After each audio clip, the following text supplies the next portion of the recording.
Welcome to a video guide of my current show at the GHT Tower called GHT.2058 Asylo-Jn.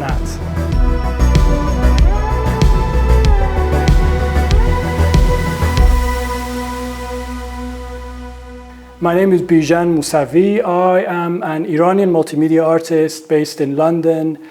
I mainly work with installation, film, performance and music.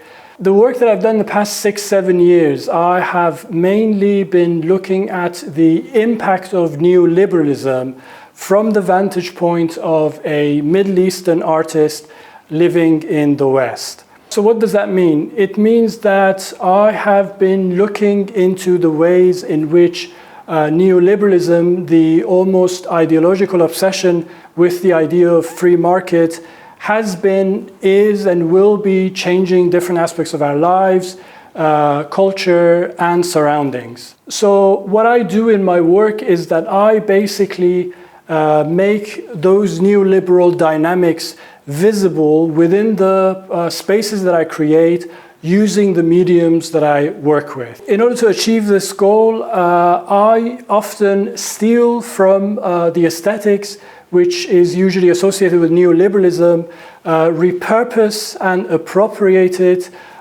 within my work using the conventions of the contemporary arts. The result of this process usually becomes dystopian works of art which imagines a future which is drowned deeper in the glittering darkness caused by neoliberalism. So to give you an example, in 2020 I made a film called Disco Islam. This was a sci-fi corporate video about a fictional dystopian nightclub from the future in Iran, which is built on the site of an environmental disaster, and it covers up human rights violations of the Iranian regime using Silicon Valley technologies. Parties in a reclaimed exotic space, complete with VIP wristbands and curated street food experiences. Last year, I was selected to make a show around this film at the East Side Projects in Birmingham, where I brought this new liberal nightclub into the 3D space of the gallery in form of an immersive installation using various elements from the film. I have also made performative works, one that mimicked the structure of the business pitch, another one that copied the YouTube reaction video style, a commercial Islamic rock band, and so on.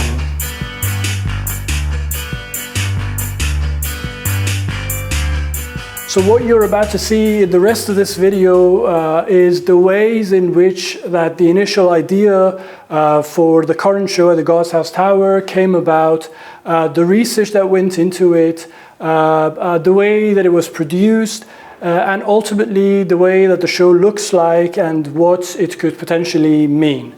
So hold on to your seats and take a deep breath as we're about to dive deep into the dystopian world of the GHT.2058 Asylo-Jn together now.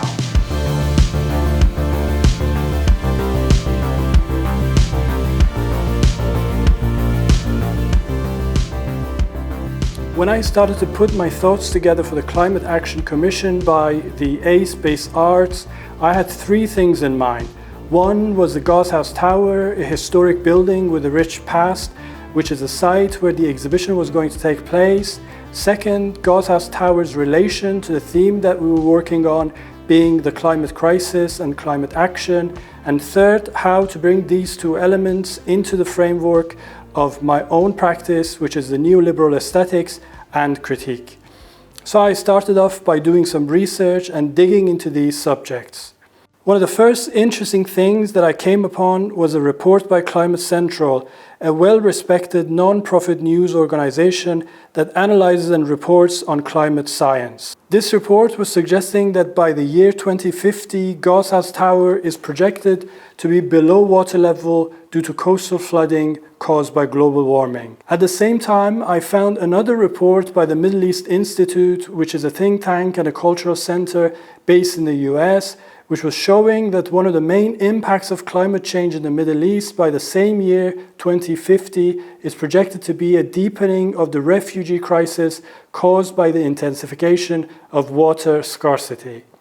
As part of my ongoing research on the issues caused by neoliberalism, I also started to look into one of the rising trends in regards to dealing with the refugee crisis in Western countries, which feeds off of the privatization element of the neoliberal ideology.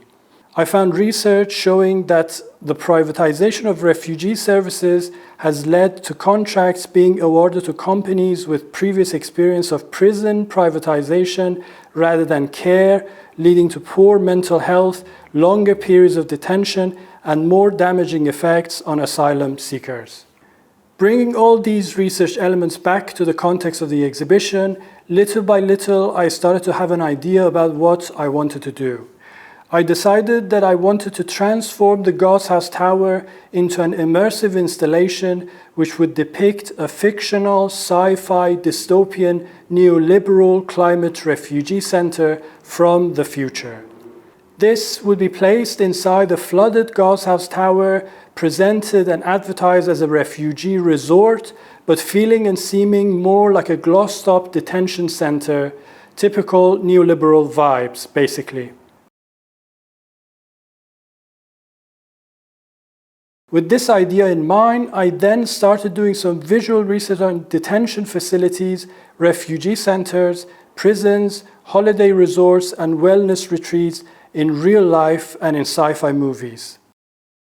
At the same time, one of the works that I had stumbled upon multiple times around that time was an installation by the French artist Dominique Gonzalez Forster, which became also a great source of inspiration for this show. This was a Unilever commission which took place at Tate Modern's Turbine Hall in 2008, and it was called TH-2058. In this work, Dominique Gonzalez Forster imagined Tate Modern 50 years into the future, set in a London afflicted by perpetual rain, where the Tate Modern was being used as a shelter for people, a storage space for artworks, and for the remains of culture. So after months of further research into the impact of global warming around the Southampton area, neoliberal approaches in dealing with both the issues of global warming as well as the refugee crisis, conversations with climate scientists from the University of Southampton, as well as looking into various elements which could contribute to the embodiment of the installation, like different objects and materials, different video formats and structures, types of sound and light, and so on. And of course, following endless meetings I had with the curators, facilitators, and technicians at the Space Arts, the show finally came together under the title of GHT.2058, Asylo-Jn. GHT standing for God's House Tower, 2058, as in the year 2058, Asylo, a wordplay with the word asylum, and Jannat, which is the Arabic and Persian word for heaven. GHT.2058, Asylo-Jn, has become an immersive installation which submerges the viewer in a fictional near-future climate dystopia created by neoliberal negligence and greed. The show uses various materials and media which hint at climate catastrophes, science fiction dystopias, marketing overhype, and Islamic Kitsch to open up a portal at GHT House Tower into a deeply neoliberal refugee center from the year 2058, which houses Middle Eastern asylum seekers displaced due to a global failure in dealing with the climate crisis. Similar to my work in the past 6-7 years, GHT.2058 Asylo-Jn again appropriates neoliberal aesthetics and spaces in order to speculate on deep neoliberal futures. The show employs the sleek, high-tech, and hyper-positive vocabulary of neoliberalism to create a gleaming yet dubious environment similar to a tech-noir film set, the like of the Blade Runner franchise and other films in this genre. GHT.2058 Asylo-Jn creates a speculative environment in which the disastrous flaws of the ideology of profit before community in the face of the planetary climate crisis begin to surface as you wander around the space. As you enter the main gallery at God's House Tower, you find yourself in an artificially lit space faced with multiple security fences which break the gallery into cell-like rooms reminiscent of a detention center. These rooms are connected through illuminated arch structures commonly used in Islamic architecture. In each so-called cell, you'll find a television screen, a metal bed frame which is decorated with LED lights, and a side table which acts as some kind of a futuristic mental health altar or shrine.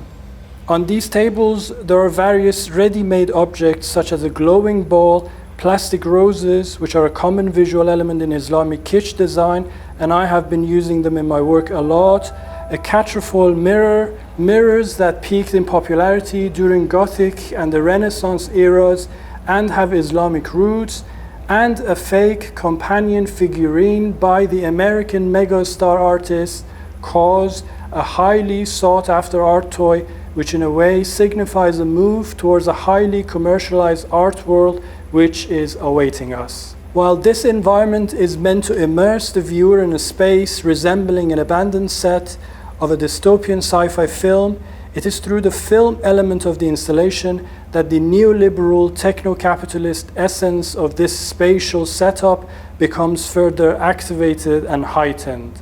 The digital screens which are scattered around the space act as windows to the dystopian world beyond the walls of God's House Tower in the year 2058. Using computer-generated imagery, CGI, they depict a God's House Tower which is partially underwater, decorated with neon signs and other lighting features.